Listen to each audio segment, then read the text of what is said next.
Hello friend, let me introduce myself. My name is Rizky Fajar Pratama, number 27, from the 11th grade of TKR. On this occasion, I will conduct an interview about local culture tradition in the village of Dua Tegal. Please enjoy. Selamat malam Pak Suwandi. Malam. Mohon maaf mengganggu waktunya. Tidak apa-apa. Izin bertanya jejak tradisi dan budaya lokal di Padukuhan ini. Iya. Ada beberapa pertanyaan yang ingin saya tanyakan. Iya, monggo. Nomor 1, menurut Bapak apa saja tradisi dan budaya lokal yang ada dan masih dilestarikan di lingkungan Padukuhan ini? Matur nuwun ya Mas, sudah hadir silaturahmi malam hari ini. Untuk tradisi atau adat istiadat yang masih ada di Padukuhan Salam itu banyak sekali ya. Jadi ada tradisi atau adat istiadat nyadran yang dilaksanakan setiap bulan Ruah. Menurut kalender Islam itu bulan Ruah, jadi masih ada. Terus ada lagi adat istiadat Iwet, ada adat istiadat itu namanya Mitoni dan sebagainya, masih banyak sekali. Nomor 2, menurut Bapak bagaimana sejarah dan filosofi tradisi dan budaya lokal di lingkungan Padukuhan ini?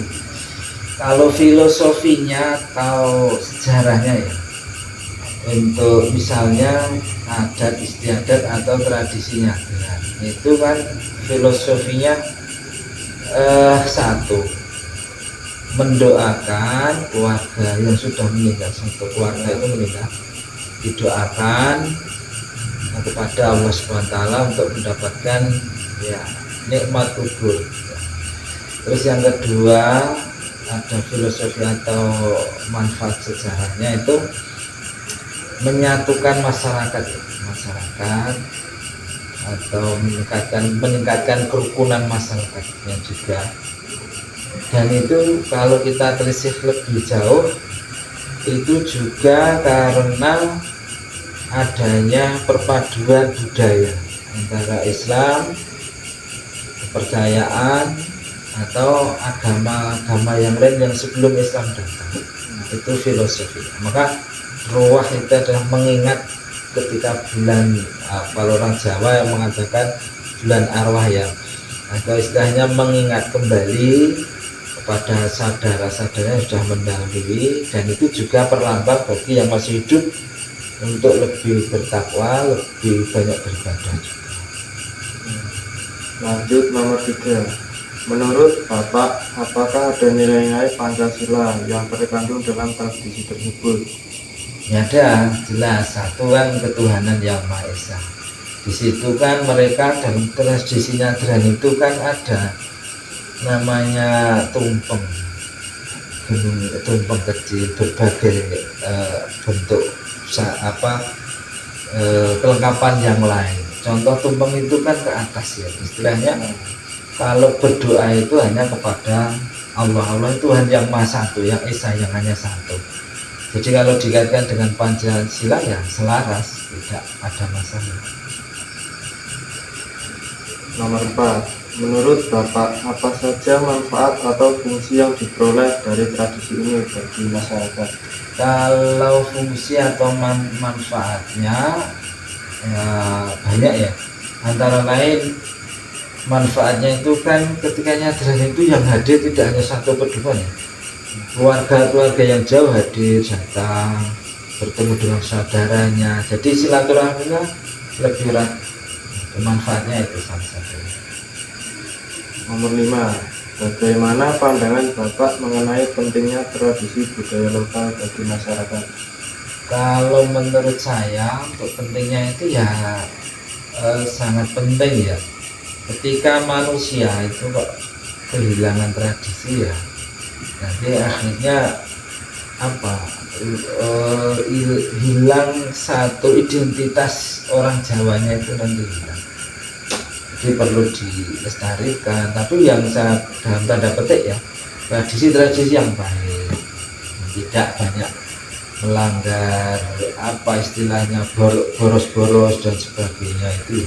Jadi hanya tradisi-tradisi yang baik, tradisi-tradisi yang bukan ke arah ke maksiatan ya, saya maksud. Nomor 6, bagaimana menurut Bapak bagaimana tradisi ini dapat membantu menanamkan nilai-nilai moral dan etika kepada generasi muda? Kalau salah satu contoh tradisi nyadran atau adat istiadat nyadran itu kan di situ banyak unggah-ungguh tata krama. Di situ ada acara, susunan acara dari orang tua dan muda. Di situ nanti ada pengajiannya biasanya. Di situ kan diberikan suatu pemahaman tentang juga adab, tata krama dan sebagainya. Jadi ada pengaruhnya juga ke tata krama, ke adab juga. Nomor 7, apa dampak yang Bapak rasakan dari upaya pelestarian budaya ini terhadap masyarakat? Kalau dampaknya ya yang paling terlihat itu persatuannya, itu dampaknya di situ. Jadi sebelum melakukan nyadran ada gotong royong, ada bersih makam, bersih masjid, karena juga persiapan ke Ramadan. Itu kan bulan ruah terus masuk di bulan puasa. Jadi di situ di bulan-bulan itu banyak sekali masyarakat yang menyiapkan diri untuk persiapan ke bulan Ramadan.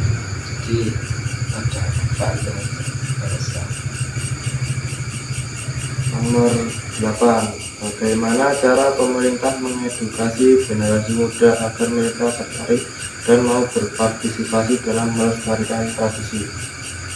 Kita edukasinya kan kita dorong, jadi ya kita beberapa saat yang lalu ada program MC Bahasa Jawa, di mana pesertanya adalah karang taruna dan sebagainya, yang muda-muda yang punya potensi. Itu kalau sudah bisa MC kan biasanya di masyarakat diminta untuk menjadi MC, misalnya MC pas pengajiannya dan sebagainya.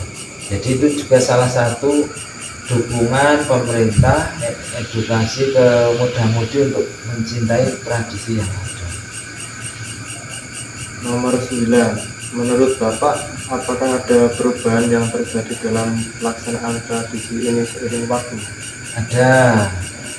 Kalau dulu identik nyadran itu di makam ya, sekarang tidak ya. Jadi nyadran itu di masjid, musola, itu ada pergeseran di sana. Dan arahnya juga baik, arahnya juga sama, mendoakan kepada keluarga yang sudah meninggal. Jadi manfaatnya juga sama. Suasananya masih sama, cuma agak pergeserannya tidak harus di makam, tapi boleh di masjid, boleh di rumah dan sebagainya. Nomor 10, menurut Bapak apakah pemerintah desa memiliki kebijakan atau program khusus untuk melestarikan tradisi budaya lokal yang ada? Kelurahan ada ya, karena Banjarajo itu masuk Kelurahan Mandiri Budaya. Tentunya kita setiap tahun ada program-program khusus untuk kegiatan seperti ini. Sebenarnya nyadran itu kan juga ada tingkat kelurahan, ada kadang kita mengadakan festival wiwit, festival kalau dulu namanya itu nyadran, itu juga ada, kita masih ada, semua masih ada. Dari pemerintah Banjarajo untuk tahun ini banyak sekali kegiatan yang kaitannya dengan budaya, adat istiadat dan sebagainya. Terima kasih Bapak Suwandi atas waktunya, dan mohon maaf apabila saya ada salah. Tidak ada. Sukses nih Bapak. Sukses. Thank you for watching and see you next time.